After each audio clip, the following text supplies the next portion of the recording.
In a hole in the ground, there lived a hobbit. Many ages ago, when this ancient planet was not quite so ancient, long before man recorded his history, there was the time of Middle-earth, when man shared his days with elves, dwarves, wizards, goblins, dragons, and hobbits. In the lands of Middle-earth, in an area known as the Shire, there was a village named Hobbiton. There, in a hole in the ground, lived a hobbit. Not a nasty, dirty, wet hole, nor a dry, bare, sandy hole. It was a hobbit hole, and that means comforted.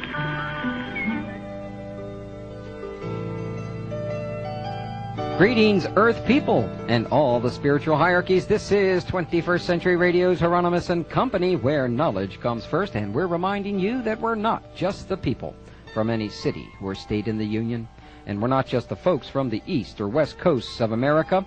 We're not only Americans, Occidentals, Orientals, or Hobbits. We are people from the planet Earth. We are Earth people. Welcome back to award-winning 21st Century Radio's Hieronymus and Company. I'm Dr. Bob Hieronymus, half of Hieronymus and Company. The other half is Zoe Hieronymus, the host of the Evening Show with Zoe. Our executive producer and research assistant is Laura Kortner. Our engineer is Robin London Dean. Before we continue with part 2 of our Tolkien salute, let me remind you that most Americans are tired of hearing the same old line about the government lies that UFOs do not exist. 75% of Americans believe they do exist, and 20 million people have seen them. But we're all imagining things because they don't exist. Well, you should do something about this ridiculous and unlawful scenario, and that's why we suggest you should go to Operation Right to Know. That demonstration is going to be held on May 23rd at noon at the Pentagon.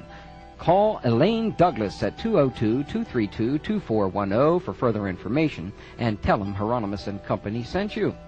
Elaine Douglas needs a musician with portable keyboard and amplifier and microphone for that demonstration.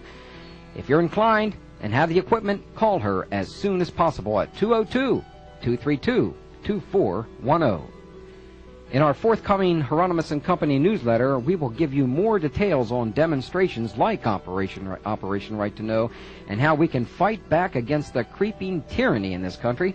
If you're interested in becoming a charter member of Hieronymus and Company newsletter, send a self-addressed stamped envelope to Hieronymus and Company, Post Office Box 648, Owings Mills, Maryland 21117. Only a limited number of these newsletters will be available on first come, first served. Tonight, we're presenting our 8th and 9th hours on J.R.R. Tolkien, the genius who created a new mythology for our century. Now, you may be saying, why is it important to have a mythology in the first place? Who needs myths? Well, if you've heard our previous specials on cultural heroes, you've heard me say repeatedly that the humanistic and transpersonal and analytic psychology believe that without a meaningful mythology, a culture will dissipate and collapse. Now, today, the world is in a state of collapse. No, you're not going to hear that on the evening news at 6 because the establishment media are in support of the status quo. That's their bread and butter. But it's true, our societies around the world are in a state of decline, only made worse by the fact that the media are in league with the corporate mega powers whose big bucks and deep pockets assure that their handmaidens in the media maintain the status quo at all costs, regardless of your constitutional rights. Tolkien's Hobbit and Lord of the Rings is a universal story of the forces of light, eventually overcoming the dark force of the universe. The key to their eventual victory was not magic or even the power of light over dark, but rather a diminutive being called the Hobbit. Now, while the Wars of the Rings were being fought against the Dark Lord Sauron and his minions, a tiny little hobbit made his way to the top of Mount Doom, and with the help of his adversary Gollum, dropped the ring into the volcano's mouth. Tonight, we will introduce you to many Tolkien guests and memorabilia, beginning with Professor Stanley McDaniel, who has taught university courses on Tolkien's Lord of the Rings and Hobbit. We'll also review the various Tolkien calendars, books, pewter figurines, and adventure games. And in Hour 2, you'll actually hear the voice of J.R.R. Tolkien, the master himself, discuss his religious beliefs and Atlantis. 4 big 21st Century Radio award-winning libraries filled with J.R.R. Tolkien memorabilia will be picked up by our careful listeners throughout the next 2 hours. But before we introduce you to this hour's guest, let me tell you 2 ways that you can enjoy Tolkien daily. Last week, the Hildebrandt brothers, Greg and Tim, joined us in a world-first interview, and we talked about their 1976, 77, and 78 Tolkien calendars, which are legendary. Well, the Tolkien calendars continue to come out year after year using new artists, and the 1994 J.R.R. Tolkien calendar features the original art of Michael Kaluta. Now, I must say right off how much I like his watercolors. In my opinion, the watercolor medium is among the most difficult art mediums, but you would know it by looking at Mr. Kaluta's paintings. Each full-color calendar illustration is worthy of framing, but let me tell you, if you're into collecting, you won't want to cut it up to frame those individual works. There is one especially unusual illustration, which I'm holding up to the microphone. Just take a careful look at that, friends. It's from the December page, and it's titled Meriadoc, the Magnificent and the Children of Samwise Handfast. Well, have you ever seen baby hobbits? Well, now you can. In America, Ballantine Books publishes their 11 by 12-inch 1994 J.R.R. Tolkien calendar, and you can reach them at 212-572-2713. That's 212-572-2713. Now, that's the first way to take your daily Tolkien dose. What's the second? Well, of course, it's the 1994 J.R.R. Tolkien calendar published by HarperCollins in London, England.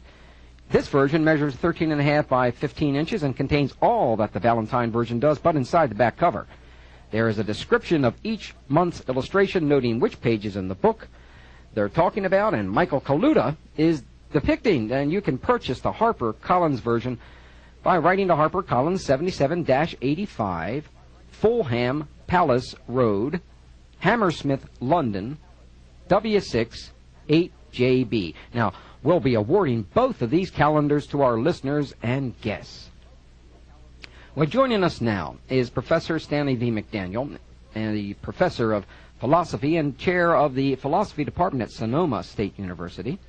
And he joined the university faculty in 1966 and became well known for his classes on Tolkien's Lord of the Rings, as well as his classes on the philosophy of Carl Jung and Eastern philosophy.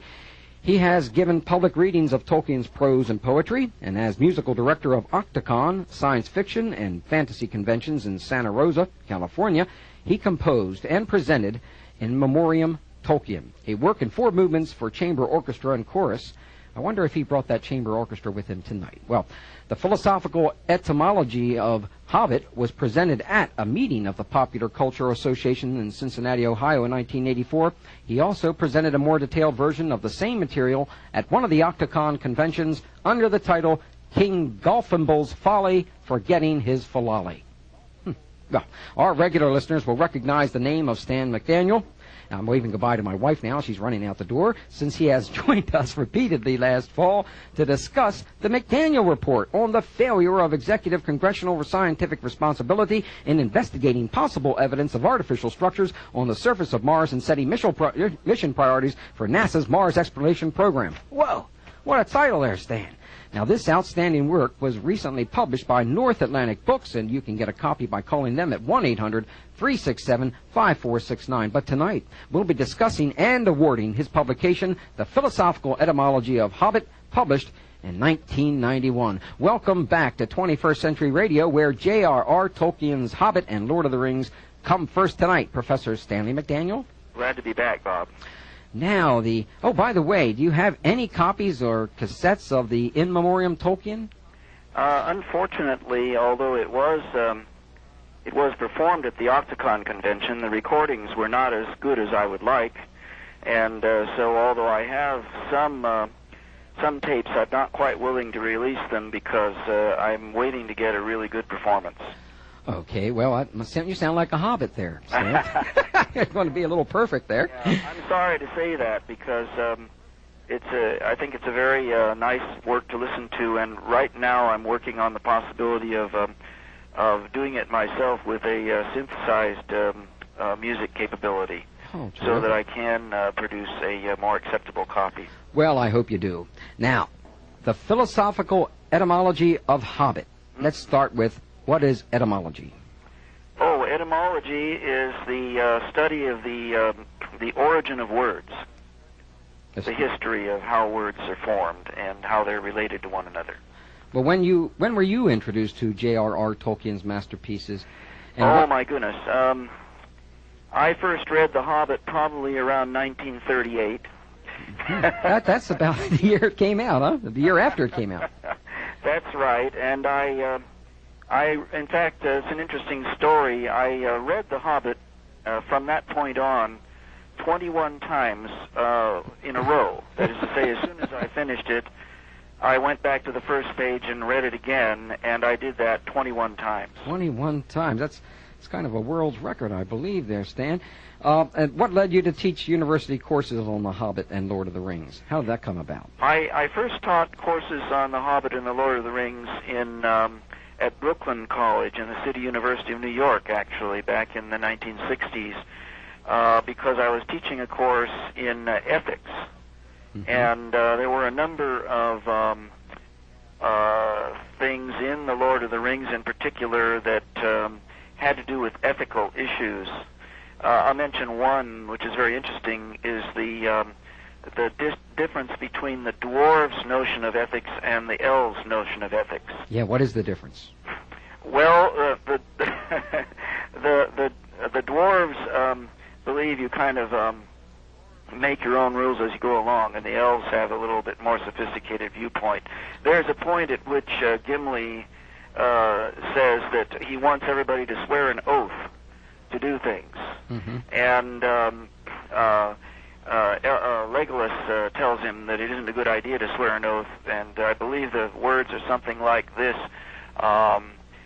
Gimli says, "Yet sworn word may strengthen quaking heart," and Legolas answers, "Or break it."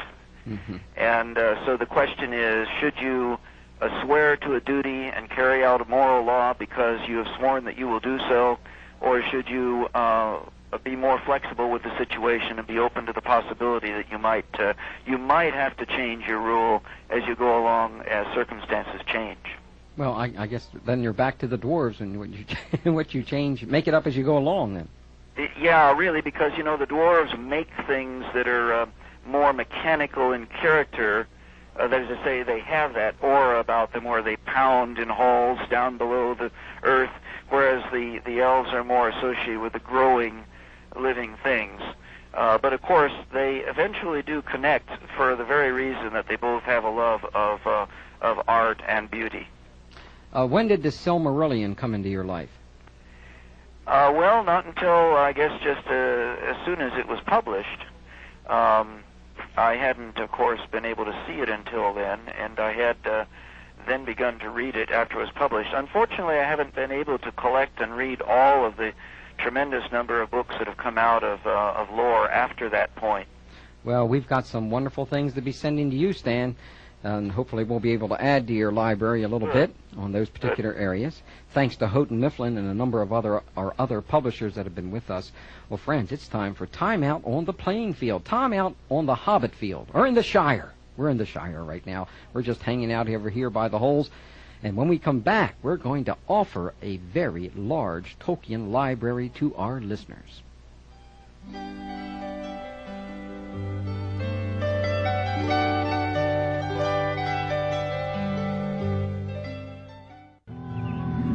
Bilbo Baggins? Yes? I am looking to hire a burglar. Burglar? I'm afraid you've come to the wrong place. You mean you do not wish to share a grand adventure? Dear me, no. We hobbits are plain, quiet folk. Adventures make one late for dinner.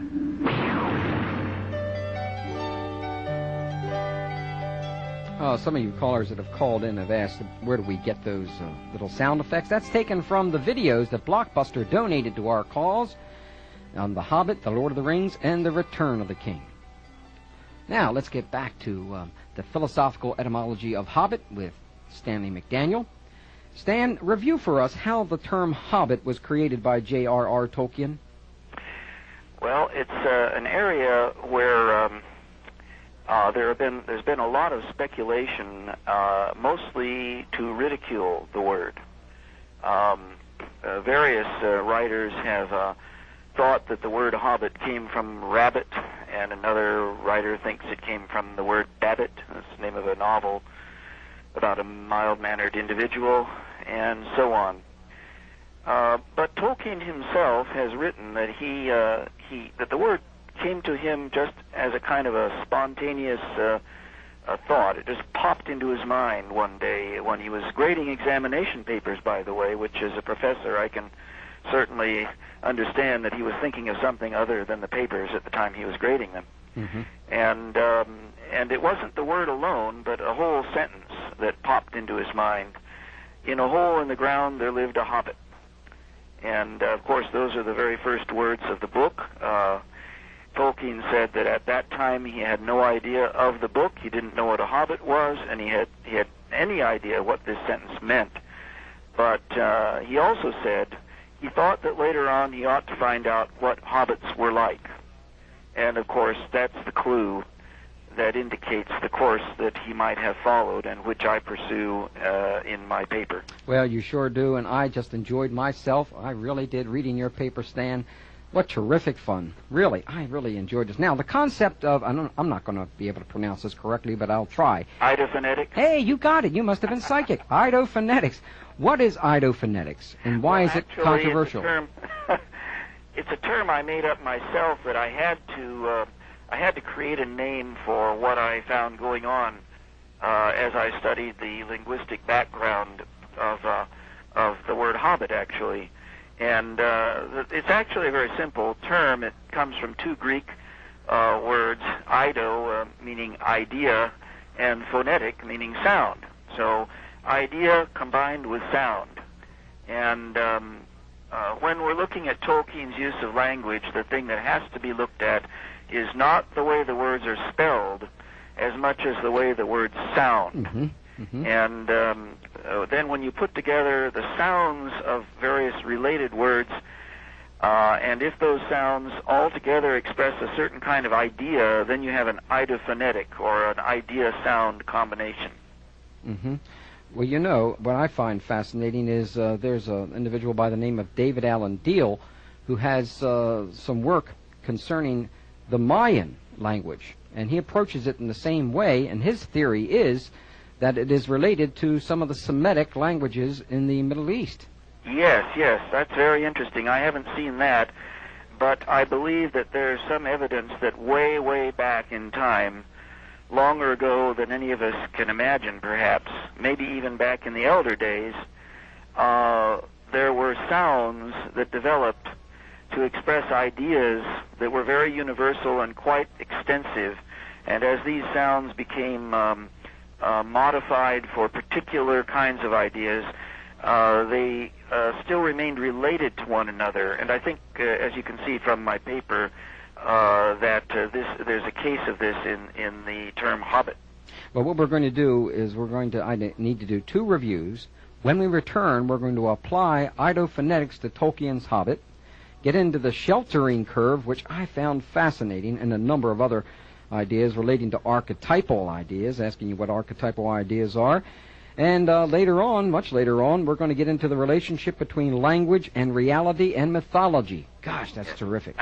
Okay, well, hold on there. We've got a couple of reviews to do here, and we'll be right back to Stanley McDaniel. We're talking about the philosophical etymology of Hobbit, and I know most of you guys have discussed this every now and then over breakfast. All right, friends, now you want me to keep on moving here? I've been told by my boss. My boss is in there. Friends, there's a book called The Architect of Middle-earth, a biography of J.R.R. Tolkien by Daniel Grotta. It's published by Running Press. Their number is 1-800-345-5359. It costs $27.50, and it's 188 pages. Now, this work was originally published in 1976 and revised for the 100th anniversary of Tolkien's birth in 1992. It's an unauthorized biography done without the cooperation of the Tolkien estate and family, and that no doubt restricted Grotte's access to valuable papers in Tolkien's inner circle. This unfortunate set of circumstances, however, pressured the author to look deeper into Tolkien's intentions, and that thus some unique perspectives are offered. Now, Grotte's portrait of Tolkien delineates his strong fear, or great fear, of being interrupted. His daily schedule was sacrosanct. Grotte criticizes his total literary output as surprisingly small, and goes on to conclude that he was lazy, disorganized, and an incorrigible procrastinator. Well, friends, maybe so. It's difficult to judge the flow and completion of a creative project. One who creates in both arts and sciences has an internal life invisible to one's closest associates. The soul communicates to the personality in the silence of physical inactivity, which is reflected imperfectly, friends, in the mortal sphere. The running press has produced a quality piece ranking right up there with Houghton Mifflin's 100th anniversary Tolkien publications. The hard book earth and cloth binding with its contents printed on heavy gloss stock complements Grotte's probing research. Outstanding are the 15 colored plate illustrations done by the Hildebrandt brothers. This book displays almost half of the entire Hildebrandt Tolkien collection, which were done from 1976 to 78 in the J.R.R. Tolkien calendars.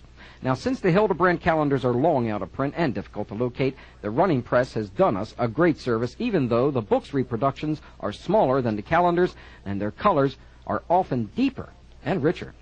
Now, Grotte reveals some of the origins of Tolkien's characters, such as the Ents, Tom Bombadil, the Hobbits, and it comes as no surprise that his children influenced their inclusion, that is, Tolkien's children, not Grotte's children. And much appreciated also was the author's notes section, in which Grotte tackles some of the problems that we at 21st Century Radio concern ourselves with. For example, Grotte states, in short, there is no deep philosophical or Kabbalistic meaning in what is essentially an exercise in creativity, end quote, and that Tolkien wrote primarily for his family and for his own amusement, and was only persuaded against his will to publish at all. Grotte concludes that, quote, Tolkien, now listen carefully, told the truth when he said that the story had no inner meaning or allegorical significance. The story, plot, and the theme are really quite irrelevant to what I feel was his real purpose in writing The Lord of the Rings, and that purpose was the conscious effort by a benevolent genius to discover for himself the process of creating myths, end quote. Now, Grotte may be right when he asserts, quote, The Lord of the Rings was primarily written as a literary tour de force through which the author wished to try out his own theories on how the process of myth-making works in an age when the old myths are no longer acceptable. I also believe that Tolkien could only be certain that he had succeeded in creating the process if someone other than himself discovered and recognized the attempt. This is why he deliberately decided to cover his tracks by publicly affirming that the work had no meaning, a misleading quote that was technically true, but which would also bring the real intent to the attention of those perceptive enough to find it. If he failed in his effort, if his theories of modern myth-making were wrong, then no one would recognize his intent or call attention to his failure, end quote. Now, we'd like to thank Running Press for allowing us to award these volumes to our guests and listeners. They will enjoy owning and journeying through its elegant pages. Now, I want to review one more item before we get back to Stan, because once I do that, we'll have a long time to spend with Stan, or you have to really put in some important time to connect all the various things we're talking about. And this deals with, boy, I've been looking for these for a long time, and finally I found them. You know what they were? Well, those who love Tolkien's works like to surround themselves with various memorabilia that help them relive their adventure. After the animated versions of The Hobbit, The Lord of the Rings, and The Return of the King were created in the late 70s, we mentioned them last week and awarded some of them courtesy of Blockbuster Video, there appeared various forms of plastic and lead figures and toys on the market. Now, although you could have purchased them originally for a few bucks or less, today you have to pay as much as $50 for these less than excellent and machine-made inadequate reproductions. That's if you can find them. Now, Paul Ritz, publisher of the Journal of the American Tolkien Society, the Minus to Earth Evening Star, introduced us to two sets of pewter figures that we thought you should know about. The first is a set by John Hardy, formerly handled by Shire Evocations of England, and John Hardy sent us a complete set to review. They were created for the Tolkien centenary year and consist of 9 figures. They are what Tolkien referred to as the Company of the Ring, the 9 walkers setting out from Rivendell in opposition to the 9 riders of Mordor, the servants of Sauron, the Great or Dark Force. Now, it was their mission to destroy the one ruling ring in the fires of Mount Doom in the depths of Mordor, the land of shadow. Now, friends, this is an impressive set. Mr. Hardy and the Shire Evocations have done a masterful job, which allows us to join the Company of the Ring. The characters represented in this set are Gandalf, Aragorn, Frodo, Boromir, Gimli, Legolas, Pippin, Merry, and Sam. Each figure comes with a booklet, which I find very useful. It tells us that this numbered, limited edition of 9 figures, cast in highest quality pewter, represents the pinnacle in the art of high-definition founding. They have been designed at conception artwork and modeling stages with long-standing love, abiding respect, and painstaking attention to the spirit and detail of the epic of the Lord of the Rings. Each item of clothing, down to the buttons and the weapons, has been recreated with meticulous attention to detail, and which is given in the text. And all of this detail is faithfully reproduced in each finished figure with startling clarity, accuracy, and quality. Now, these figurines will delight Tolkien fans everywhere and are destined to become collector's items and a certain investment value. They are the original interpretation of Shire Evocations and are not connected in any way with Tolkien Enterprises, the estate, publishers, or the author. Indeed, they will become collector's items because of their unique appearance and quality and exacting detail. In my opinion, they are reasonably priced too. Gandalf, Aragorn, and Legolas and Boromir, the taller figures, are $66 each. Frodo, Sam, Merry, Pippin, and Gimli are $44.25 each. The entire set of all 9 of them will cost you $472.50. And if you obtain the entire set, like we have, you'll receive a fine print stalking the precious, signed and valued at $37.50. Friends, in the years to come, you're going to be paying many times their value. That is, if we judge them by what the 78 lead and plastic sets are now going for. A plastic set of the Tolkien figures will run you over $300. And that's only 5 figures. That's amazing. And these figures from John Hardy are without doubt among the highest quality Tolkien items ever produced. You can obtain your set or each piece individually by contacting John Hardy at Side House, that's S-Y-D-E House, Ashby Road, Packington, Leicestershire, England, LE651TD, telephone number 011-44-530-510-011, or fax them at 44-530-81-1224. If you need more information on that, friends, call us back. We want to thank John for his immediate response and generosity so that we have enough of these figures to award to our listeners and guests, including my daughter Anna, who has taken her Gimli the Dwarf to school for show and tell. You know what I'd like to do now? Let's take a break, and then we have a clear 20 minutes with Stan McDaniel.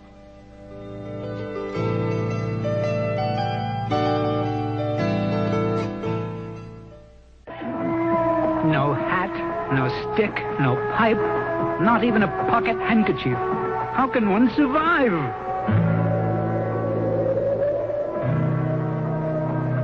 How did Gandalf get ahead of us, Bumble? He comes and goes at will. He is a wizard, you know. Oh, bother burgling and everything to do with it. Always remember, Bill, when your heart once lifted, think of pleasant things. Eggs and bacon, a good full pipe, my garden at twilight, cakes.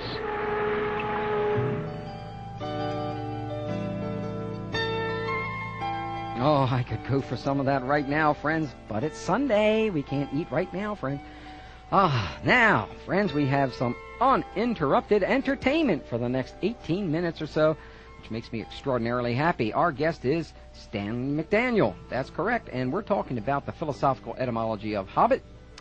By the way, you can get a copy of the philosophical etymology of Hobbit by writing to Stan at 1055 College Avenue, number 273, Santa Rosa, California, 95401. Stan, what does that cost? Well, it's about $5. Just $5? Yeah, Right. it's a very small pamphlet, but it costs about $3 or $4 just to have it printed up. So Yeah. it's not published by a regular. Well, if you keep selling them, you're going to lose your shirt. That's all I can tell you. Hey, by the way, have you seen Grada's book? I don't think so. Well, you'll see it in a couple of weeks. Uh-huh. That's one of the books that are in that wonderful library of stuff that we put together for you because we thought you deserved it. Now... I appreciate that. Let me say what I also appreciated was your reading that quote at the beginning about the manner in which they believe Tolkien did not reveal his underlying purposes, but left it for those to find out who had the will to find. Yeah. I think that was extremely moving to me because the work that I've done, I believe that the circumstantial evidence is that I've got the accurate picture of what Tolkien actually did in order to develop the meaning of the word Hobbit, but there's never been any way to confirm that other than the inherent character of the analysis itself. You know, now I hear from you that he probably didn't want anybody to find that out. Well, this is one of the values of, in my opinion, when you come up against an obstacle. Daniel Grada, when he couldn't get permission to write this biography, yes, it is then you have a choice of, well, then you really got to hunker down and work your you-know-what off to make sense of it, because you have no help. And usually, out of that experience, it's a growth experience. Many people would say, oh, my heavens, maybe I shouldn't be doing this. But if Grada wouldn't have done that, I don't think he would have come to the same conclusions. Absolutely. Yeah. Did he get permission to have quotations from Tolkien's works? That I do not know. Uh-huh. I don't know. Because, my work on The Hobbit actually emerged from about a 200-page book that I have written. It's in draft form at the present time. And I sent a draft of it to Houghton Mifflin back in about 20 years ago or so, and they returned it with the comment that the Tolkien family would be terribly upset if I was to publish such a thing. Really? And so I got the impression they were throwing cold water on the idea that anyone should try to explore the inner workings of Tolkien's mind. My goodness, that's unfortunate. It Yes. really is. Now, if you really are interested in getting that published, maybe we know some other publishers and we could help you out on that, because something like my that needs next to be job done. after writing the McDaniel report is to work this up into a form more suitable for the 1990s, and I might let you know when that happens. Thank you, Stan. Well, let's get back to idophonetics Sure. and to Tolkien's Hobbit. When you apply idophonetics to Tolkien's Hobbit, what do you learn?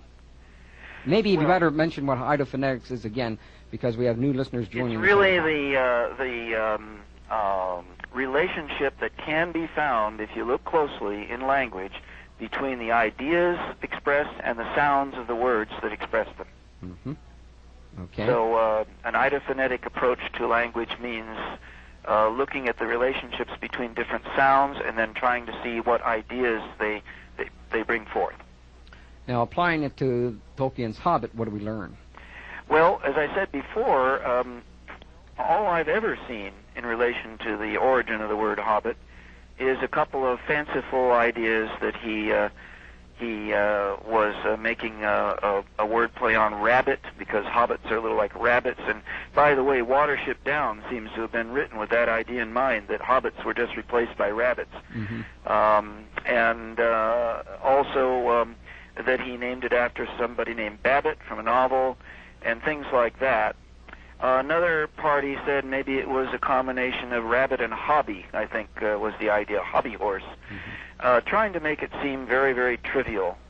Actually, I believe the word traces back as far as an ancient Egyptian term, chaibit, which means parasol or umbrella. And the Egyptian symbol for parasol or umbrella, or for the term chaibit, was a sort of an umbrella shape over the head of a person. Mm-hmm. So there was a little stylized, simple drawing of a person's head with an eye and a nose, and then over that was this curving umbrella, and that was the symbol used to represent the term chaibit. And my research indicates that that's probably one of the oldest relatives of the word hobbit. Well, that curve is obviously symbolically important and figuratively important. Right. Because you mentioned the sheltering curve. You refer to it as an archetypal idea. Yeah, that's the idea that lies behind the sounds to which hobbit belongs. Mm-hmm. See, the word hobbit belongs to a group of terms which are in actual languages as opposed to made-up languages. And the group of terms that this word hobbit belongs to is a group of terms that celebrate the idea that I've called the sheltering curve. Let's go over all the true relatives, Hobbit's true relatives, and some of the others here. Well, it's quite spectacular because we know that Tolkien, we have on record that his technique of finding out what a word meant was to look at its etymology or its historical background. And he was an expert in a certain group of languages, although he certainly knew a lot about many, many languages, but words like Latin, Old High German, Middle High German, Gothic, Anglo-Saxon, Icelandic, Swedish, those were languages he was very good at. As a matter of fact, he wrote an Icelandic dictionary, and he could speak fluently in many of these languages, including Latin and Gothic. If you take the word hobbit and you look at the terms that are associated by sound with the sound hobbit, you find that one of the very first ones is an Old High German word, hubit, mm-hmm. H-O-U-B-I-T, and that traces back through a group of other terms that are all very similar to hobbit, to the Latin word caput, which means a head. And, of course, we have a kind of a humorous way of saying kaput, meaning somebody's head was cut off. Mm-hmm. Sometimes in German will draw their finger across their throat and say kaput, meaning we're getting rid of him, right? Right. Mm-hmm. And, of course, that's a reference to the idea that you cut off a person's head in order to execute them. And so kaput really is the word for head. So what I did, the first thing I did was I found that hobbit belongs to a group of terms in these languages I just mentioned, all of which mean head. Every single one of them means head, and they're all connected phonetically or in their sounds. In fact, let me just run them off for you so you can hear the sound. We have kaput, hubit, hobbit, hubet, hobith, hobhid, hufud, hufuds, and then the English word head comes from those by dropping out the middle consonant, the B or the P, as in hobbit. If you drop out the B, you get hit, you see, which means head. So the first clue as to the meaning of the word hobbit is that it must in some way have something to do with heads. Now, what does that mean? Well, we have to remember the whole sentence. In a hole in the ground there lived a head. Mm-hmm. In other words, in a hole in the ground there lived a hobbit. If hobbit means head, that means in a hole in the ground there lived a head. And one wonders, well, what do you mean by a head living in a hole in the ground? Yeah. So at first someone might say, well, that's just ridiculous, forget about it, it couldn't possibly mean anything like that, so we won't even look at it again. But I found that in the book, The Hobbit, there is a clue that is so singular there's no way to avoid the idea that Tolkien had this in mind. Tell us about that, please.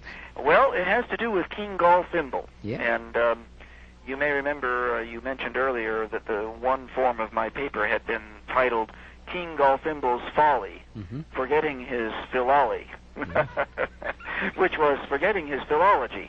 Right. Those who have read The Hobbit will certainly remember the story of King Galfimble. The way it went was this, is that Bull Roarer Took, who was Bilbo Baggins' ancestor, once fought a battle. And in this battle he met up with King Galfimble. And Bull Roarer was a very large hobbit, was very powerful, and in fact he defeated the goblin Galfimble by knocking his head off with a wooden club, and as Tolkien puts it, the head sailed 100 yards and fell into a rabbit hole, and thus the battle was won and the game of golf was invented at the same moment. 2 for the price of 1. Yeah. That's right. Yeah.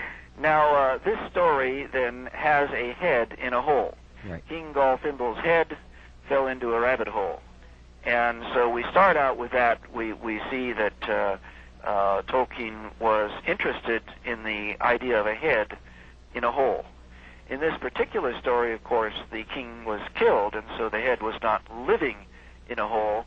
But there are other clues in that very story that show us that Tolkien was interested in constructing the story around the words that are related, by the way, to the word Hobbit. Mm-hmm. So that's the start of this. We have a little corroboration there. Tolkien is looking at a head in a hole, and of course the phrase "in a hole in the ground lived a head" is the phrase that came to him originally. Well, before we run out of time, I've got to ask you this question. You also note that Tolkien's Hobbit stories may constitute a pivotal point in the history of science fiction and fantasy by establishing for them more firmly than ever before a base in the symbol-forming activity of human consciousness.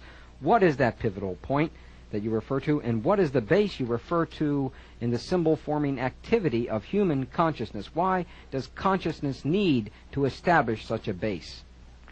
Well, I'd say we wouldn't have consciousness unless we were able to form symbols. Consciousness and symbol formation are the same thing, I believe. I think so. And by the way, you mentioned earlier we need a myth today, and we are losing our myth. And why do we need myth? And the answer is, without myth, we probably wouldn't be conscious at all, because we live through ideas and metaphors that are expressed in myth. One of the things about Tolkien's work is that I think that in a very secret, kind of undercover way, Tolkien's work constitutes a body of myth that is a remedy, if I may put it, for the loss of myth that we've suffered in these modern times. I don't want to go so far as to say that Tolkien's books are a scripture, but I believe they come very close to that, and that this is the underlying reason that people are so terribly attracted, many people are so terribly attracted to Tolkien. There's something that runs extremely deep and touches us at a point that we almost cannot define. It's so deep. Indeed. You know, then this will allow me to get to one of the other questions that were, I thought, very important. The relationship between language and reality in mythology. Could you extrapolate on that? Yes. It turns out that the ideas that are expressed by these sounds that we're talking about here, and we haven't had a chance to explain why or how the term hobbit and head spill over into such an idea. The sheltering curve is the idea, right? Mm-hmm, right. That we are going to be talking about if we have the time. But it turns out that these ideas are ideas that express a kind of philosophical cosmology, or a view about the whole world and its interrelationships.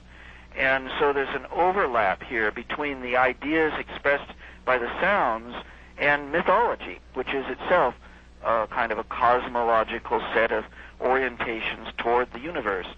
And I think that's the remarkable thing that Tolkien did. In a way, I think he may have discovered for the very first time that there's a consistent and almost massive relationship between the sounds of certain related words and the cosmology or mythology of our lives. Well, we have about 2 minutes left. Perhaps we can return to that sheltering curve in the head. Better mention it quick before we lose it. Yeah. Well, the idea is this. When you have a head that lives in a hole, what you have is shelter. Shelter curves around the shape of the thing that is being sheltered. For example, a cocoon wrapped around a silkworm is a sheltering curve. And sort of the focal point in the story of the Hobbit that expresses the sheltering curve, the very first one, of course, there are many others, but the very first one is Bilbo's hole in the ground, the Hobbit hole, which is rounded. It has round windows. He eats round seed cakes. Throughout the entire discussion of his dwelling, we have roundness, curvature, curving around, and of course a hood over the head is a curving enclosure that protects the head. And I might mention one in The Lord of the Rings that is a very, very good one, is the bowl of Old Man Willow. where the hobbits are actually trapped for a while. The interesting thing about that one is that the curve can shelter, but also if it's closed off, it can become a trap. And I believe that throughout his work, particularly in The Lord of the Rings, he analyzes and works on the whole concept of the difference between a curve that can trap you and one that can shelter you and protect you. Oh, that is fascinating stuff, Stan. That's fascinating. And indeed, it should see the light of day. I know a few publishers that might be interested in publishing that kind of material. Maybe even Running Press, who did Grata's work. Well, we'll talk about that. Yes, because such work should see the light of day. And, next hour, we're going to be listening to the voice of J.R.R. Tolkien. How exciting. Yeah, thanks to Audio Forum. We just bumped into those folks, and he's going to reveal his interest in Atlantis and the Quaker philosophy. And Let me say that I wish I had not missed your previous broadcast with the brothers Hildebrand. Well, you'll get a copy of that. Oh, good, because I have a complete slide collection of those calendar photo images. Well, they're gorgeous, aren't they? Right, and I've used those slides in lectures, and I would love to hear what the Hildebrand brothers have to say. Well, you certainly will. We're going to review some more books next hour, and some more pewter and crystal figures, and Heinz Edelman will be joining us again to talk about J.R.R. Tolkien. Thank you very much, Stan McDaniel, for joining us again. You're more than welcome. And hang on, because I'd like to talk to you for a few minutes after this hour.